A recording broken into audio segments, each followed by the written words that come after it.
Chirayu dairy farm ఛానల్కి స్వాగతం. చూస్తున్నారు కదండి, మనం అయితే వరిగడ్డ అయితే వేసాము, అంటే ఎండుగడ్డ వేసాము. అది కూడా కింద భూమి పైన వేసాము, అంటే షెడ్లో వేస్తే షెడ్లో కూడా వేసుకోవచ్చు.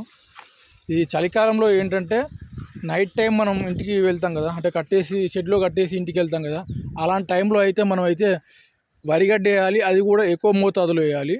ఎందుకంటే చలి హీట్ నుండి ఎండుగడ్డ అయితే ప్రొటెక్ట్ చేస్తుంది, అంటే భూమి నుండి హీట్ ప్రొడ్యూస్ చేస్తుందండి. ఇది యూరిన్ చేసినా కూడా పేడేసినా కూడా అది దానికి తడిదనం ఉంటుంది. ఈ ఎండుగడ్డ వేయడం వల్ల ఏంటంటే ఇవి మనకు అవి అందులో ఆ గడ్డి కొంచెం కాళ్ళతోని వెనక్కి లాక్కొని ఆ వరిగడ్డి మీద పడుకునే అవకాశం ఉంటుంది. ఈ దూడలు కానీ ఆవులు కానీ అలాగే గేదెలు కానీ.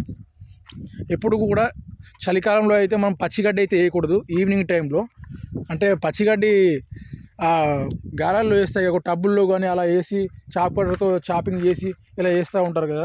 దానివల్ల ఏంటంటే మేత మేయడానికి ఓకే, కానీ హీట్ అనేది ప్రొడ్యూస్ కాదు. అంటే భూమి మీద పడుకున్నప్పుడు ఏంటంటే దానికి వెచ్చగా ఉండడానికి వరిగడ్డ అయితే వేయాలి. అంటే ఫామ్లో షెడ్లో ఉంచే వాళ్ళైనా కూడా, బయట కట్టేసే వాళ్ళైనా కూడా, చెట్ల కింద కట్టేసే వాళ్ళైనా కూడా ఇలా అయితే చేయడం అయితే మంచి పద్ధతి. చూస్తున్నారు కదా, ప్రతి ఒక్క దానికి కూడా మనం పచ్చిగడ్డ అయితే వేయం మనం.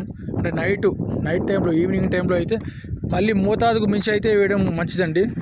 అంటే వరిగడ్డి కొంచెం ఎక్కువగానే వేయాలి. అంటే సగం మేత వేసినా కూడా సగం అందులో పడుకునేందుకు ఆస్కారం ఉంటుంది. దీనివల్ల పశువుల ఆరోగ్యానికి కూడా కొంచెం బెనిఫిట్ అండి. వాటి ఇమ్యూనిటీ పవర్ ఎక్కువగా పెరుగుతుంది. అలాగే ఆ చలి నుండి కూడా వాటిని ప్రొటెక్ట్ చేసుకుంటాయి. మళ్ళీ ఈ అంటువ్యాధులు కూడా వస్తాయి. అంటే అంటువ్యాధులు చలికాలంలో ఎక్కువ వచ్చే అవకాశం ఉంటుంది కదా. అప్పుడు ఏంటంటే ఈ చలికి అలాగే మరియు ఈ కింద భూమిపై పడుకోవడం వల్ల ఏంటంటే ఎక్కువ మోతాదులో అయితే వాడికి ఇమ్యూనిటీ తగ్గిపోతుంది. ఈ వెచ్చగా ఉండడం వల్ల ఏంటంటే త్వరగా రికవర్ అవుతాయి. ఇలాంటి అంటువ్యాధులు వచ్చినా కూడా, ఈగలు దోమల్లో అవి బ్లడ్ తీసుకున్నా కూడా ఏంటంటే ఇమ్యూనిటీ తగ్గిపోతుంది. దానికి తోడు చలి కూడా వాటిని అటాక్ చేసింది అనుకోండి ఒకే టైంలో, ఇక అవి త్వరగా వీక్ అయిపోయే అవకాశం ఉంటుంది, చనిపోయే అవకాశం కూడా ఉంటుంది. అందుకే ఇలా ఎక్కువ మొత్తంలో అయితే పచ్చిగడ్డ వేయాలి నైట్ టైంలో. డే టైంలో వరిగడ్డ వేయాలి. డే టైంలో పచ్చిగడ్డి మేపుకున్నా కూడా నైట్ టైంలో అయితే వరిగడ్డ వేసేయండి. అంటే వాటి ముందు అవి కాళ్ళతో లాక్కొని అవి మేసేంత మేసి నైట్ టైంలో వాటిని పడుకుంటాయి. ఇక మార్నింగ్ మనం త్వరగానే రావాలండి. చలికాలంలో వేకోజామునే వచ్చి పక్కన తీసిన ఆ వరిగడ్డి, మిగిల్చిన వరిగడ్డి ఉంటాయి కదా, మిగిల్చిన వరిగడ్డి, దానిపై పడుకున్న వరిగడ్డి, దాన్ని తీసి దాని పక్కనే మార్నింగ్ 6 లోపే రావాలి.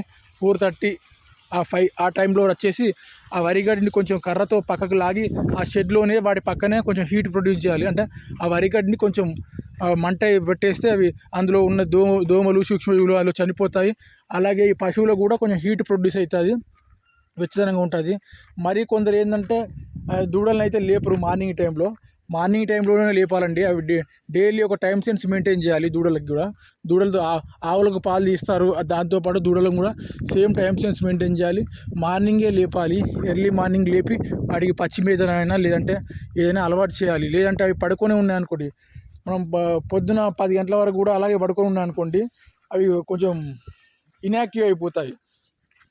ఆ చురుకుదనం అనేది ఉండదు. మార్నింగే లేపాలి. అంటే మనం కూడా ఏంటంటే మార్నింగ్ 10 గంటల వరకు లేస్తే మనకు బాడీ పెయిన్స్ అలా వేస్తాయి.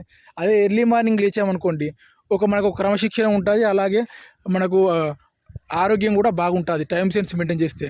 ఏ టైంకి పడితే ఆ టైంకి అయితే లేపకూడదు. మార్నింగ్ టైంలోనే లేపాలి. మళ్ళీ మేత కూడా ఏ టైంలో వేస్తామో అదే టైంలో వేయాలి అన్నిటి కూడా. వాటిని అలాగే తినడం లేదు, లేవడం లేదు, కానీ వాటిని నెగ్లెక్ట్ చేసి వాటిని అలాగే వదిలిపెట్టకూడదు. అవి పడుకొని ఉన్నా కూడా లేపాలి. లేపి వాటి ముందు మేత మేస్తాయి. మళ్ళీ మేసి కొద్దిసేపు నెమ్మరేసుకుంటాయి.